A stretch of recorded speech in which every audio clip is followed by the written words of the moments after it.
Labadiena, aš Vaida Zakarkienė ir čia vasario 13-osios aktualijos. Susisiekimo ministro Eligijaus Masiulio manymu Lietuva paskubėjo pasirašyti tarptautinį kovos su piratavimu internete susitarimą aktą. Oponuojantys šiai sutarčiai teigia, kad ratifikavus ją, Lietuva stipriai suvaržys interneto laisvę. Susisiekimo ministras vyriausybės pasitarime žada inicijuoti diskusiją ir prašyti užsienio reikalų ministerijos atstovų paaiškinti, kaip elgsis Lietuva, žinodama, kad kai kurios ES valstybės jau pareiškė stabdysiančios sutarties ratifikavimą savo parlamentuose. Šiandien situaciją apie šį susitarimą pakomentavo ir Teisingumo ministras Remigijus Šimašius. Diskusija, aš tikrai džiaugiuosi, kad jinai dabar prasidės, nes ką yra susakęs, iš tikrųjų mūsų gyvenimas vis labiau yra priklausomas nuo išradimų, nuo informacijos keitimosi, nuo tyrimų. Ir ką rodo diskusija užvirusi, labai džiaugiuosi, kad užvirusi šiandien ir Lietuvoje, ir kitose šalyse, tai puikiai iliustruoja, kad reikia permastyti, ar iš tikrųjų intelektinė nuosavybė yra ginama taip, kaip turėtų būti ginama ir kiek tas mechanizmas tarnauja pačiai intelektinės nuosavybės gynimo industrijai, o kiek autoriams ir kūrėjams.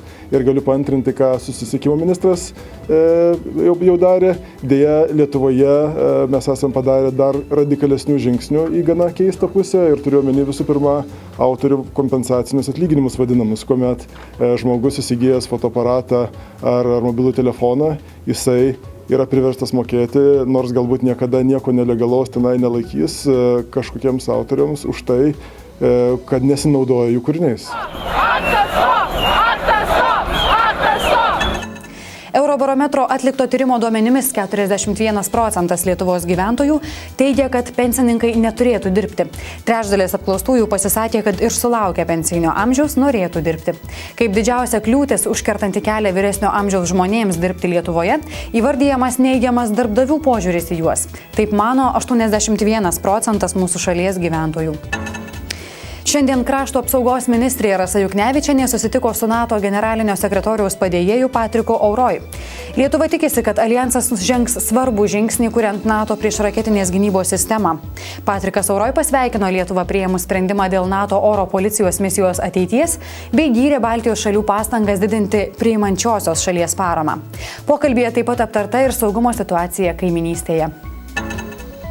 Artėjant studentų profesinės praktikos sezonui, Lietuvos verslo darbdavių konfederacijos iniciatyva vasario mėnesį visų pajėgumų pradėjo veikti pirmoji kompleksinė studentų praktikos organizavimo sistema Gera praktika. Tinklalapyje pateiktos būtent tos organizacijos, kurias domina praktikantai. Taip pat sistemoje aiškiai apibrėžiama, kokios srities praktika siūloma, kokias užduotis teks atlikti praktikos metu. Šį penktadienį vasario 17-ąją po vasario 16-osios Lietuvos valstybės atkūrimo dienos dauguma verslininkų planuoja dirbti ir nesiekia 4 dienų savaitgalio. Lietuvos verslo darbdavių konfederacijos generalinis direktorius Danas Arlauskas pritarė tokiai nuomonei ir sako, jog ilgieji savaitgaliai verslui turi daugiau žalos nei naudos. Teatro mėgėjai šią savaitę kviečiami į teatro trupės Degam autobiografinių improvizacijų spektaklį Tetos. Vilniaus menų spaustuvėje Lietuvos muzikos ir teatro akademijos diplomantų grupiai vadovauja režisierius Juozas Javaitis. Degam tai pirmasis Lietuvoje profesionalių pantomimos aktorių kursas. Jeigu jau mes žiūrovą prisiviliojom kokiais nors būdais į salę, tai jis tikrai išeina patenkintas, bet baisiausia prisivilioti, nes tokių jaunų, gražių, talentingų yra, kaip mūsų trupė, yra Vilniuje nemažai. Na ir kaip jūs žinot, bet kokia prekė, taip pat ir kultūrinė prekė, taip pat ir teatro spektaklis, jeigu tas ženklas nėra žinomas, tai kad ir geras daiktas nepirks. O pas mus geras daiktas, geras teatras. Vilniaus energetikos muziejus 2011-aisiais paskelbtas svetingiausiu, vasario 14 dieną antradienį švenčia 9-ąjį gimtadienį. Muziejaus kolektyvas lankytojams minėtą progą parengė nemokamą šventinę programą, be to antradienį muziejuje skelbiama atvirų durų diena. Savaitgalį Lietuvos šachmatų lygoje buvo žaidžiami varžybų 3., 4. ir 5. ratai. Šių komandinių varžybų tęsti susirinko 16 vyrų ir 6 moterų komandos. Lietuvos šachmatų lygoje po 5 sužaistų ratų surinkę 10 komandinių taškų, užtikrintai pirmauja Kauno Margiris, lenkdamas artimiausius persekiotojus 3 komandiniais taškais. Po 3 ratų Lietuvos moterų šachmatų lygoje lyderiste dalijosi Kauno klubai Margiris ir 3-0. Savo sąskaitoje turėjo po 5 komandinius taškus. Paskutiniai 2 Lietuvos šachmatų lygos ir Lietuvos moterų šachmatų lygos ratai vyks kovo 3-4 dienomis Kaune.